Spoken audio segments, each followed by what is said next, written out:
My name is Olivia Hayes. I am 23 years old, and I will never forget my graduation day. It was supposed to be the day both sisters stepped into a new chapter of life together, but in my family, only one person was deemed worthy of celebration. My twin sister, Sophia. In the middle of cheers and camera flashes, Sophia was handed a red Tesla with a giant bow by our parents. The crowd erupted in applause as if she had just touched the American dream. And me? I was given a small box. Inside was nothing more than a cheap plastic piggy bank with a few loose coins rattling inside. They told me I was the stronger one. I didn't need anything else, as if the independence I had struggled so hard to build was just an excuse for them to abandon me. I stood there, surrounded by the noise, my heart heavy, realizing that in my family's eyes, I had never been special.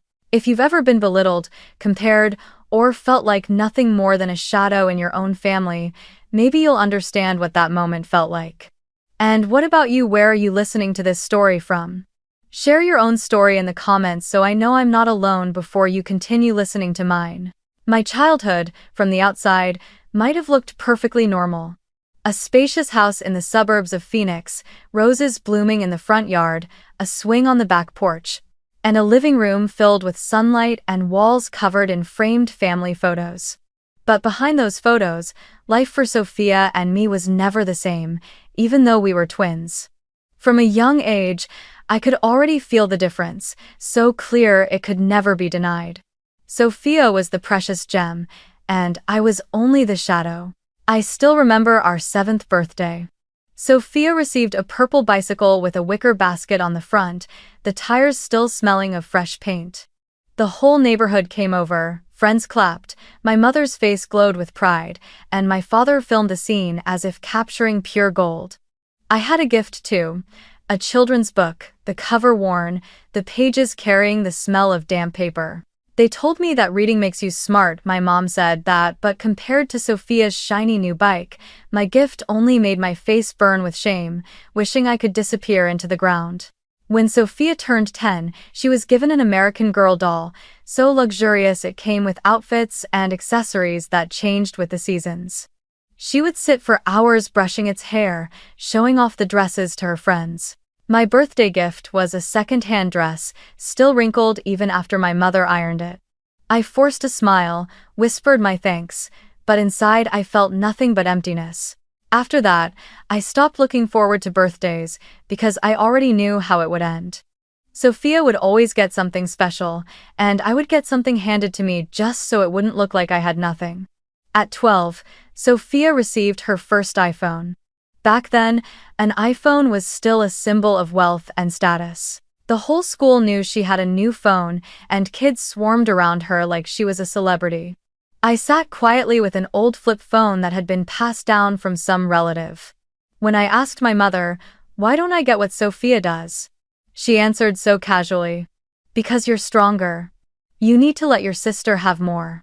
Those words carved themselves into my memory like an invisible sentence. In my mother's eyes, being stronger meant I wasn't worthy of care. There was one Christmas I'll never forget. The tree sparkled in the living room, lights twinkling, the smell of cookies and cinnamon filling the air.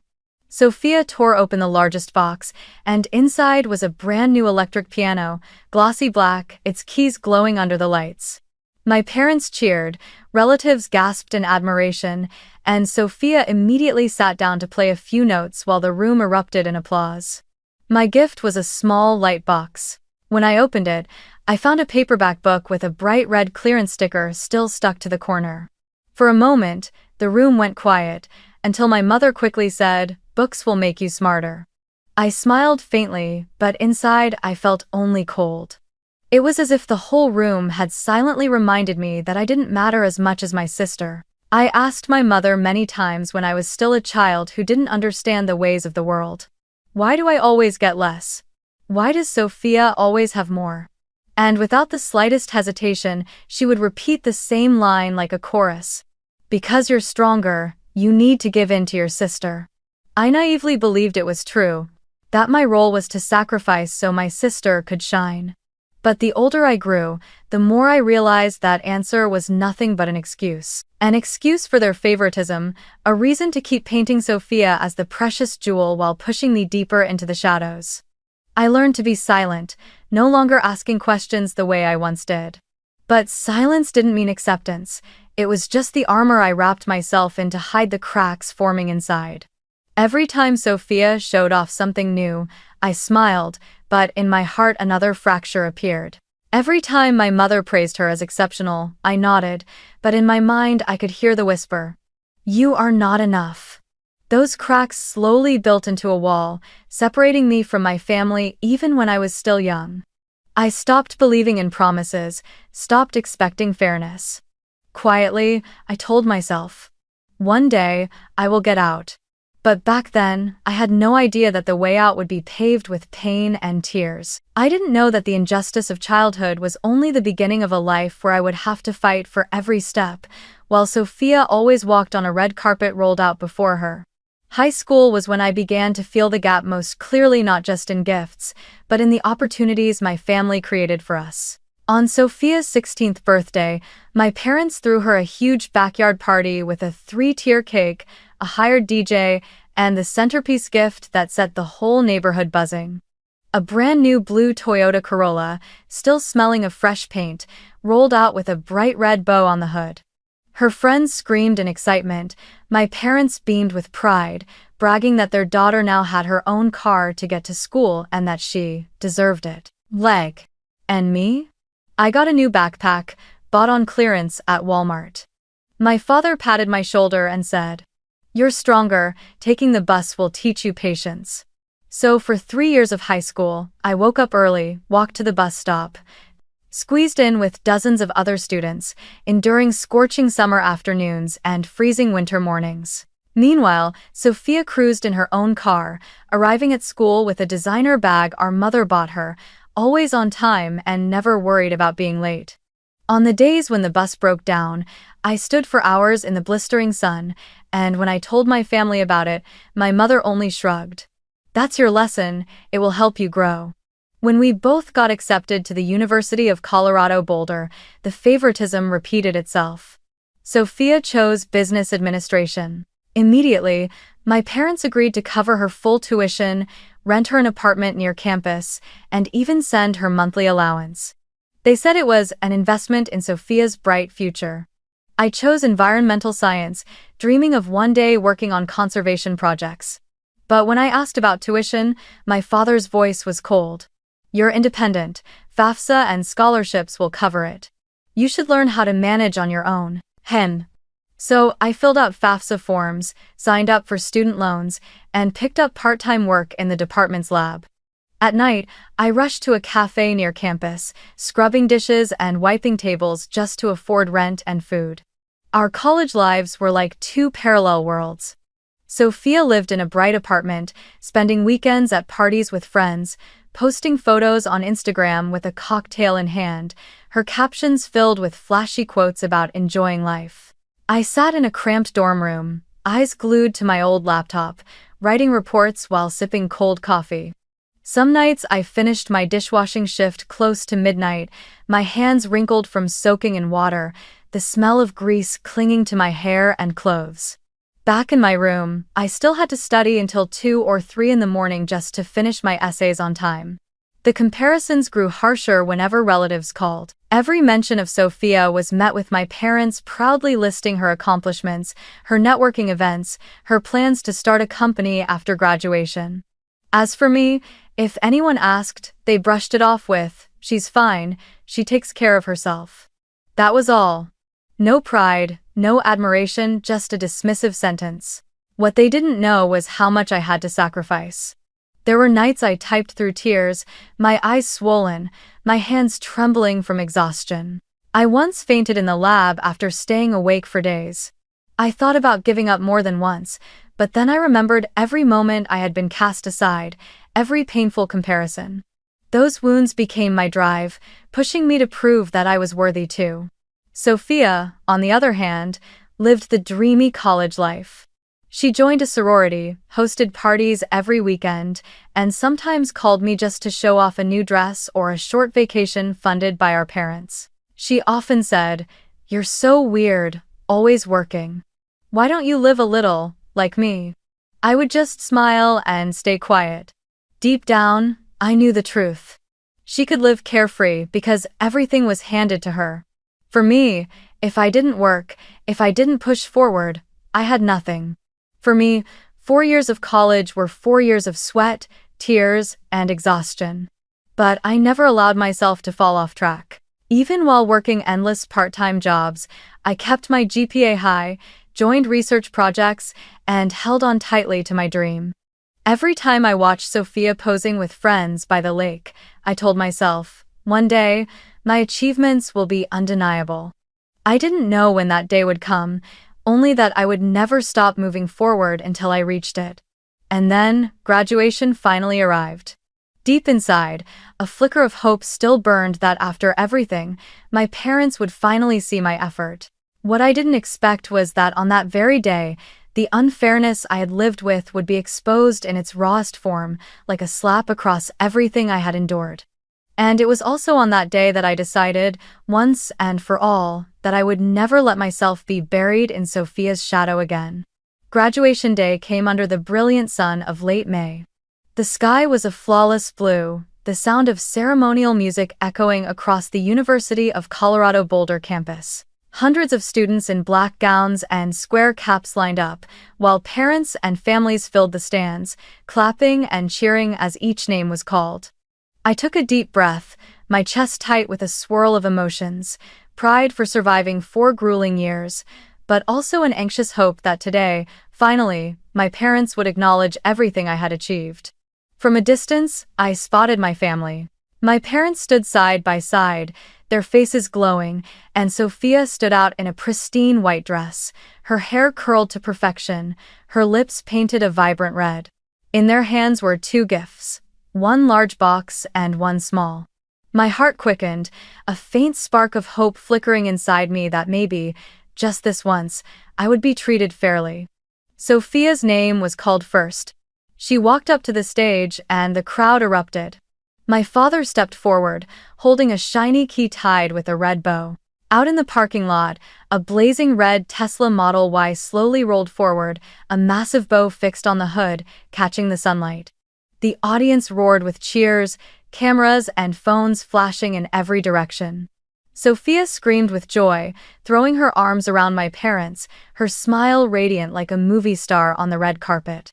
My mother wiped tears from her eyes, my father clapped her shoulder with pride.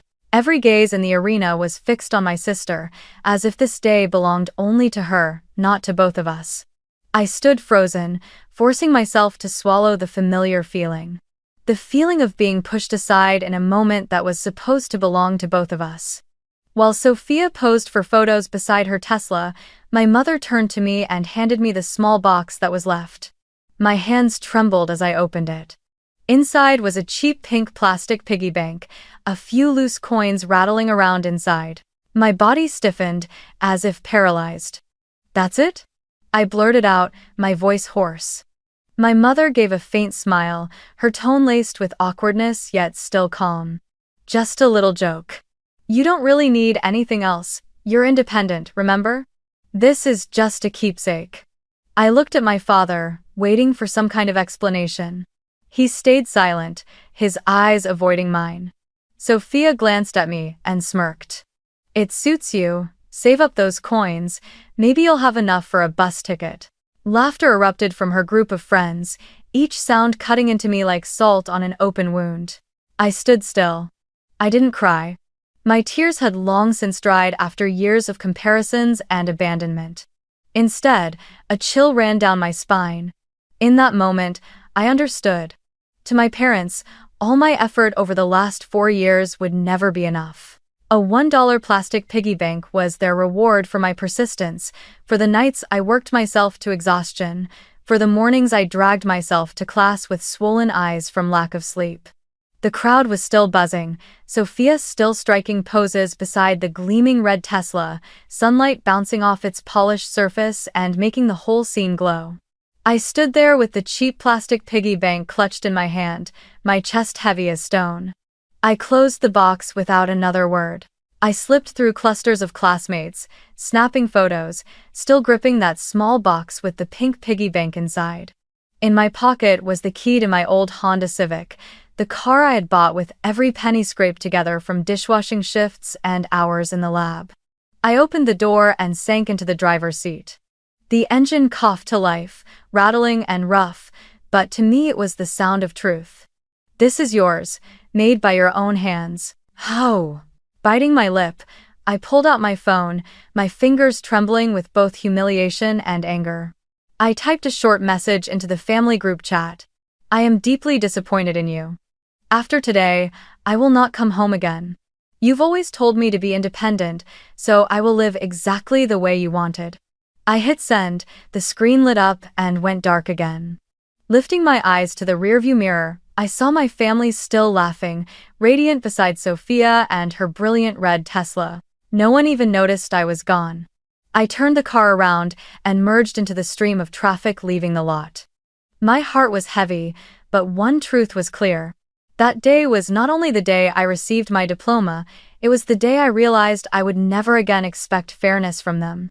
I didn't look back, didn't wave goodbye, only drove away, leaving behind the cheers, the clicking cameras, and a family who stood there as if my absence didn't exist. In that moment, I knew deep inside that I had graduated not just from college, but from the role of being the family's shadow. My real journey was only beginning. My hands tightened on the steering wheel. My heart was still heavy, but my mind felt hollow. The early summer wind slipped through the crack of the car window, carrying the dust of the road and the faint scent of pine from the Boulder Mountains in the distance. I just kept driving, not knowing where I was headed, only knowing I couldn't go back to the place where my family was laughing, taking pictures, and celebrating Sophia as if I didn't exist. My phone buzzed in my bag, over and over. At first, I ignored it, assuming it was a few congratulatory messages from classmates. But when I finally pulled over to the side of the road to take a deep breath, I pulled out my phone and saw more than 10 missed calls, all from my dad. Before I could even inhale properly, the phone rang again. I stared at the screen, the word "Dad" glowing bright, and then let it ring out. Again and again, he called, as if something urgent had happened. I bit my lip, a wave of dread mixed with exhaustion rising in me. After everything, I couldn't bear to hear his voice in that moment. I let the phone buzz until it finally went quiet. A new notification popped up. One voicemail. "Oh." I pressed play, and my father's voice filled the car, hoarse but seething with anger. "Wherever you go, you'd better bring that car back home, or I'll call the police for theft. It belongs to the family, not to you." I sat in silence for a few seconds, then let out a bitter laugh that echoed through the car. Pulling into a small roadside lot, I opened the glove compartment. Inside, neatly clipped together in a plastic folder, were the documents I needed. I pulled them out, my eyes scanning the bold print. Registered owner, Olivia Hayes. My heart pounded, a storm of anger and pride rushing through me. I thought about every late shift scrubbing dishes in the cafe, mopping lab floors, serving demanding customers, enduring cracked hands from chemicals and soap. Every dollar I earned had piled into savings, and it was with that money that I drove this Civic home, fully mine. Yet, in my father's eyes, it was still the family's, as if nothing I owned could ever belong to me unless it was given by them. I unlocked my phone, my fingers trembling but my eyes steady. I typed out a short reply, just 4 words. It was in my name. No exclamation mark, no explanation, no defense. Just the truth. I hit send, the screen lit up, then went dark again. Leaning back in the seat, I closed my eyes and released a long breath. In that moment, a current surged through me. For the first time, I had pushed back, claimed something as mine, refusing to let them erase it. A moment later, my phone buzzed again, but I didn't bother to look. I already knew what would be waiting: scolding, threats, or even outright denial of the truth. I didn't need to hear any of it. The papers in my hand were the only voice that mattered. I slid the folder back into the glove compartment and shut it firmly. In the rearview mirror, my reflection stared back tired, but stronger than ever. I knew that from that moment on, a line had been drawn. They could go on treating Sophia as the pride and joy. Go on spinning the story that I was nothing but dependent. But I knew the truth. Everything I had was built with my own hands, and no one had the right to take that away. I started the engine and kept driving. I didn't go back to Phoenix, didn't return to the house where every childhood memory was tied to favoritism and quiet humiliation. Instead, I chose to head north, toward Seattle, chasing the environmental research projects I had always dreamed of joining.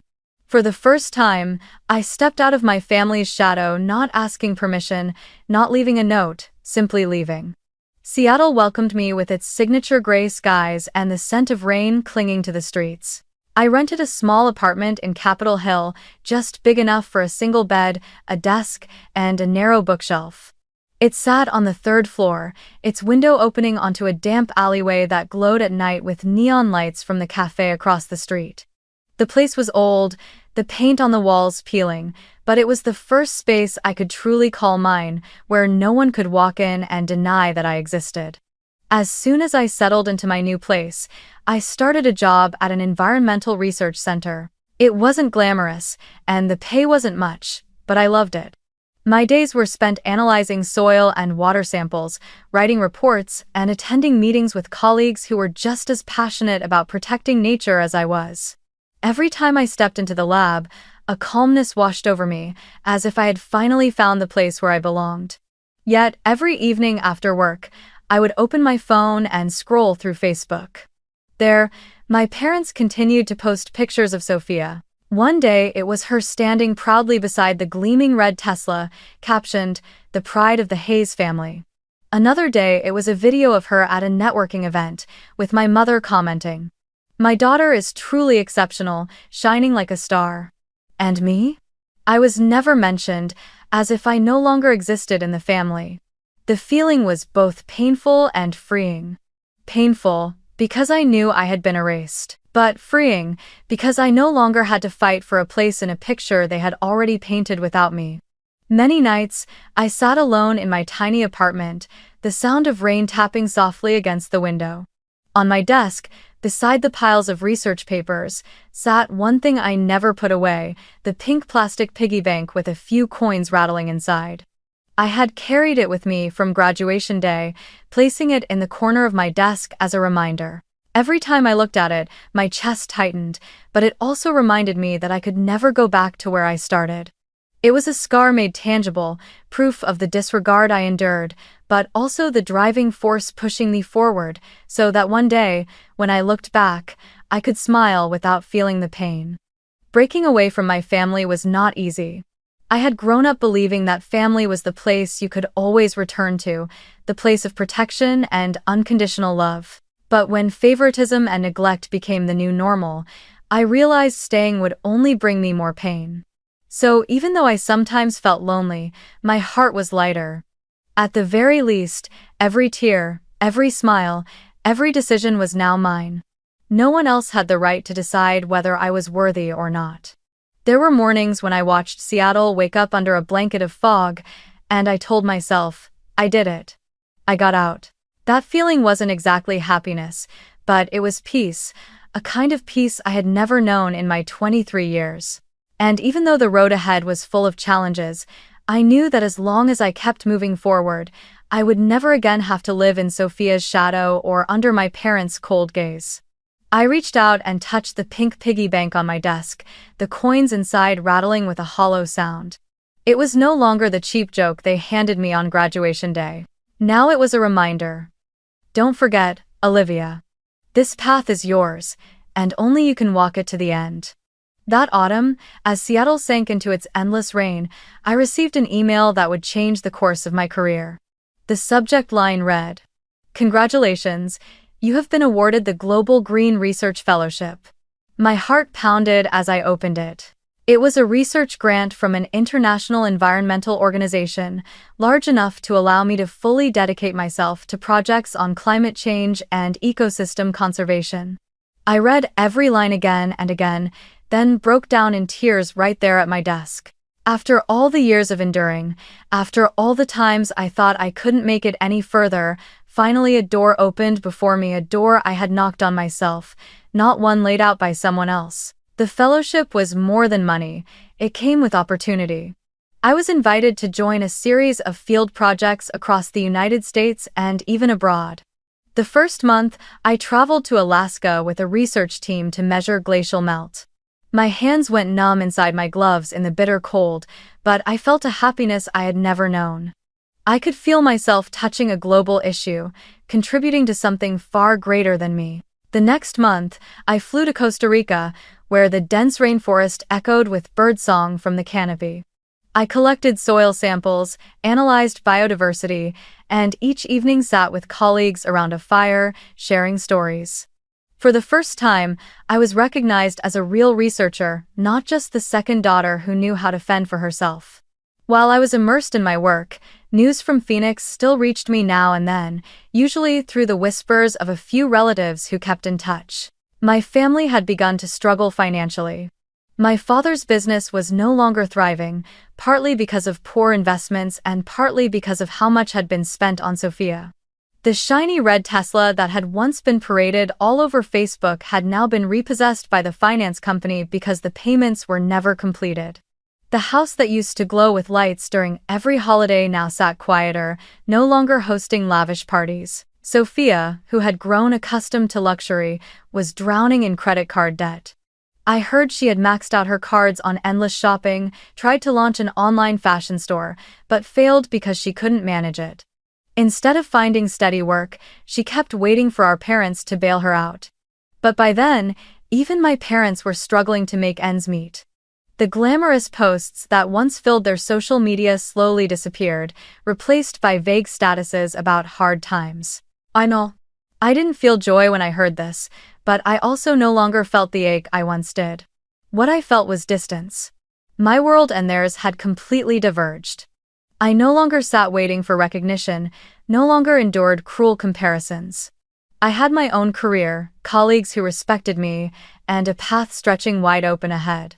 As for them, they remained trapped in the same cycle of favoritism and dependency they had created for themselves. One evening in Costa Rica, as I sat on the porch of a wooden cabin writing a report, I absent-mindedly pulled the pink plastic piggy bank from my suitcase. I had carried it with me on every trip, not because it was valuable, but because it reminded me why I was here. I gave it a small shake, the coins clinking softly into the rainforest night. Once, that cheap gift had left me choking back tears. Now, it stood as proof of just how far I had come. I sipped my coffee, thinking about the past and the present. There was a time when I believed I would forever be nothing more than Sophia's shadow. But now, while I traveled across countries conducting research and contributing to the scientific community, Sophia remained stuck in her own habits of indulgence. My parents might still call her the pride of the family on social media, but reality told a different story. And I understood that some truths don't need to be forced. Time and personal choices reveal them on their own. Each morning, waking up in a new place, I reminded myself, this was never about revenge, it was about freedom. I no longer needed their recognition because I had learned to recognize myself. And with that, I finally felt at peace. Seattle remained my base, the small apartment always waiting for me after each trip. But now, it no longer felt cramped. It felt like a nest, a true home, where I could pin a world map on the wall with red dots marking every place I had been, every milestone I had carved out for myself. And on my desk, beside stacks of research papers, the pink piggy bank still sat, not a joke anymore, but a quiet reminder that sometimes, from the deepest disregard, we find the greatest drive to go the farthest. One spring afternoon in Seattle, just after returning from a long assignment in Alaska, I decided to give myself a gift. My old Honda Civic had been with me since the day I left my family, but after so many years it had grown worn, its engine sluggish, prone to breakdowns. With part of my savings from the research fellowship, I bought a new electric car. Not a flashy Tesla like the one Sophia once flaunted, but a modest silver Nissan Leaf, reliable, efficient, and environmentally friendly. It fit me, it fit my work, and most importantly, I had bought it with my own hard-earned money. I wasn't the type to show off, but during a conference on environmental research downtown, I drove the car and parked near the entrance. There, I unexpectedly ran into someone familiar, Mrs. Mitchell, our old neighbor from Phoenix. She was the same as ever, slender, sharp-eyed, and fond of gossip. When she saw me step out of the new electric car, her eyes widened. "Olivia Hayes, is that you, in Seattle? And with a new electric car, no less, how wonderful. You must be doing well." I gave a small, polite smile and replied lightly, "I'm doing fine, just working, that's all." But I knew well enough, given her quick tongue, that this news would fly back to Phoenix faster than any plane. Sure enough, a few days later, my phone wouldn't stop ringing. The screen lit up with the name, Mom. I hesitated for a moment before finally picking up. Her voice came through, sweeter and softer than I had ever heard it. "Olivia, how are you? We miss you so much. It's been such a long time since the whole family was together. We think maybe you should come visit, have dinner with us, wouldn't that be nice?" I sat in silence, her words slipping past me like wind through a crack. I hadn't forgotten the years I was cast aside, the times they only referred to me as the independent one, while every ounce of praise was showered on Sophia. And now, suddenly, they miss me so much? That same evening, before I could even decide how to respond, a text popped up from Sophia. Short, but dripping with implication. "I hear you're doing well. I'm planning to open my own boutique, just need a little startup capital. Could you help me out? After all, we're sisters, supporting each other would be so nice." I stared at the message and let out a cold laugh. Sophia had never checked in on me, never once treated me like a real sister. The last time she had texted me, it was to brag about the red Tesla on graduation day. And now, with her finances collapsing, with that same car repossessed, she turned to me for money? I sat still in my small Capitol Hill apartment, eyes fixed on the glowing screen. My fingers moved, typing out one short line, sharp as a blade. "Oh, so now I'm special, am I?" I hit send, then set the phone down on the table. Silence filled the room, broken only by the steady rhythm of Seattle rain tapping against the window. I picked up the pink piggy bank, gave it a small shake, and listened to the coins rattle inside. So it turned out that only when I smelled of money did they suddenly remember I existed. The next day, my father called. His voice was different now, no trace of the harshness from the voicemail on graduation day. Instead, it carried a strained softness, tinged with awkwardness. "Olivia, I know that maybe in the past, sometimes we weren't fair. But you're still our daughter. Family is family. How about coming to Sophia's for dinner this weekend? Let's talk things over, make peace again. What do you say?" Listening to him, the corner of my lips curled into a smile, half bitter, half mocking. Make peace? After years of abandonment, after countless times when my strength was used as an excuse for favoritism. And now, just because they heard I was driving an electric car, they suddenly remembered I was still their daughter? I didn't answer right away. But in my heart, I had already decided I would go. Not because I longed for reconciliation, but because I wanted to look them in the eye, to hear for myself what they truly wanted. I had been preparing too long to face this moment. That night, I wrote a single line in my journal. They didn't call me back out of love, but out of need. And this time, I will not stay silent. That weekend, I flew back to Phoenix for the first time in years. The city was still scorching, the sun pouring fire over the rows of red-tiled roofs. When the taxi stopped in front of Sophia's new house, I froze for a moment. The place sat in an upscale neighborhood, the lawn neatly trimmed, porch lights blazing even though dusk had barely settled. This was the place my sister now called home, and it was also the stage for the so-called reconciliation dinner my parents had so carefully arranged. The door swung open, and my mother appeared first, draped in an emerald evening dress, her face carefully painted with makeup. She gave me a perfunctory hug, the heavy perfume masking, but not erasing, the distance between us. "Olivia, it's been so long. You've lost weight," she said, her voice a blend of mild reproach and polite formality. My father stood behind her, shaking my hand stiffly, his eyes carrying that same familiar coldness, though now laced with calculation. Sophia came out last, dressed in a striking red gown, lips painted bright, looking every bit like the hostess of the evening. "So, you finally came back," she said with a smile, though her eyes flashed with mockery. Sophia's dining room was expansive, the long wooden table draped in a spotless white cloth, scented candles and roses placed in perfect arrangements. The dishes were already set: steak, salmon, salads, glasses of red wine catching the glow of the candles. I took my seat, forcing myself to stay composed. After a few shallow pleasantries, my parents asking if my work was going well, Sophia feigning interest in my research trips, the atmosphere quickly shifted. My father set his glass of wine down, his voice low but firm. "Olivia, let's not beat around the bush. Sophia is getting married, and she deserves a proper wedding. Your mother and I, well, you know business hasn't been easy lately. We think that with your stable job, you could give her a hand.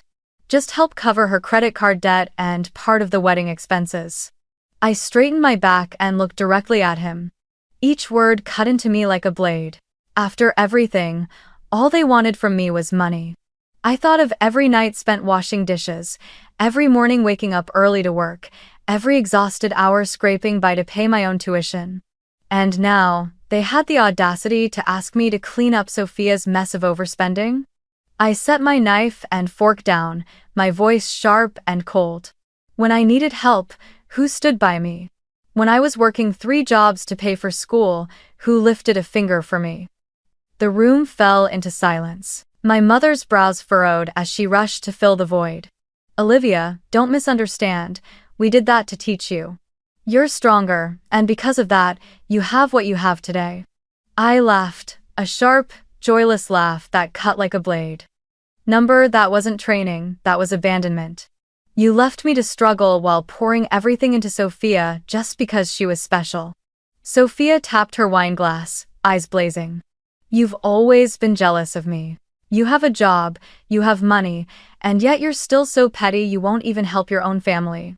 Rich, but still selfish." I turned to her, unblinking.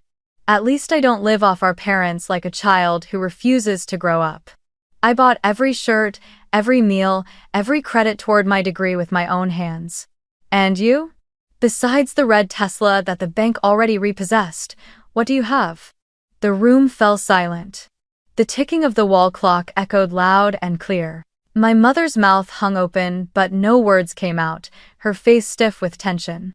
My father gripped his glass tighter, his eyes darkening, but even he couldn't muster a rebuttal. Sophia's cheeks flushed, her lips trembled, but no answer came, only a glare filled with hatred. I looked at each of them, feeling the heavy silence settle over the table.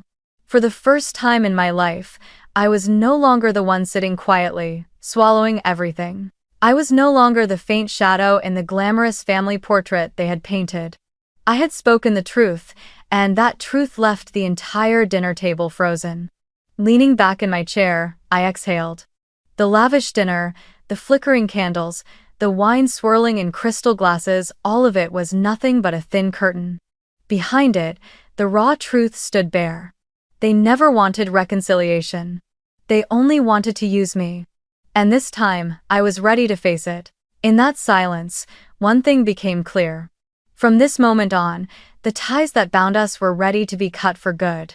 After that dinner, I walked out of Sophia's house without looking back.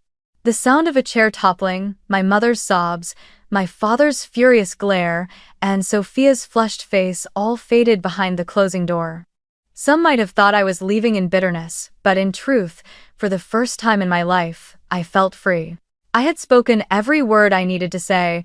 I no longer carried the weight in silence, and most importantly, I had chosen to sever the toxic cord that had bound me for so many years. The months that followed opened a brand new chapter. I continued my research, but it was no longer confined to labs or domestic projects. As my reputation grew, I was invited to join global environmental initiatives, surveying marine ecosystems in Hawaii, participating in rainforest restoration programs in South America. Each trip was another step forward, another moment of growth. I was no longer the girl pushed to the margins, but someone making tangible contributions to the world. I also began to think about giving back. On quiet nights in Seattle, when I glanced at the pink piggy bank still resting on my desk, I thought of students like myself years ago scraping by with part-time jobs to pay tuition, studying through tears and exhaustion, yet refusing to quit. So I created a small scholarship fund for environmental science students from disadvantaged backgrounds. I didn't attach my name, only left a simple note in each award email. Don't let anyone define your worth. Write your own story. Also, when I received the first thank you letter from a young woman who had been awarded the scholarship, I cried. But those tears no longer burned with bitterness, they were the tears of healing. My life became filled with new experiences. I traveled to places I had only ever seen in books, standing beneath the Eiffel Tower, listening to the wind rush across the peaks of the Alps, or sitting alone on the Oregon coast, letting the waves wash away every lingering worry. Each journey made me love myself more, love the freedom I had claimed. I gradually realized that the sweetest revenge was not proving to my family that I had succeeded, but being truly happy without needing their recognition at all. Once, on a work trip back to Phoenix, I happened to run into Sophia on the street. She was stepping out of a store, clutching designer shopping bags, but her face looked tired, her eyes clouded with worry. When she saw me, she froze. I was dressed simply jeans, a jacket, my hair tied back, but the calm in my expression made her falter. You look so different," Sophia said, her voice uncertain. I only smiled, looking straight into her eyes. "Money doesn't define me, freedom does." She went silent, her lips parting without words. In that moment, I saw the difference clearly. She might still cling to the glittering surface of life, but she would never know the peace that I carried within me. A year later, I decided to leave Seattle and buy a small house by a lake in Oregon. It was a modest wooden home with a wide porch facing the shimmering water under the sun. In the mornings, I sipped hot coffee while listening to birds singing from the distant pines. In the afternoons, I worked on research reports or joined video calls with colleagues from around the world. In the evenings, I strolled around the lake, breathing in the scent of forest and water carried by the breeze. That simple, peaceful life was the dream I never dared to imagine as a child.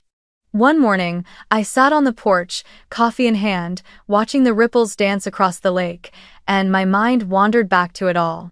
The pink piggy bank with its few coins, the voicemail threatening to call the police, the dinner where I finally said no. It all felt like a film that had already ended, and here I was, sitting in an entirely different conclusion. I whispered to myself, "Cutting away the toxic isn't selfish, it's saving yourself." And if anyone out there is listening to this story, I want to leave you with a message. If your family does not value you, be strong enough to walk away. Don't let favoritism, neglect, or cruel words define who you are. Rewrite your story with your own hands, your own steps, and your resilient heart. Because in the end, you don't need anyone's recognition to exist. You only need yourself to truly live. Thank you for listening, and I'll see you again in the next story.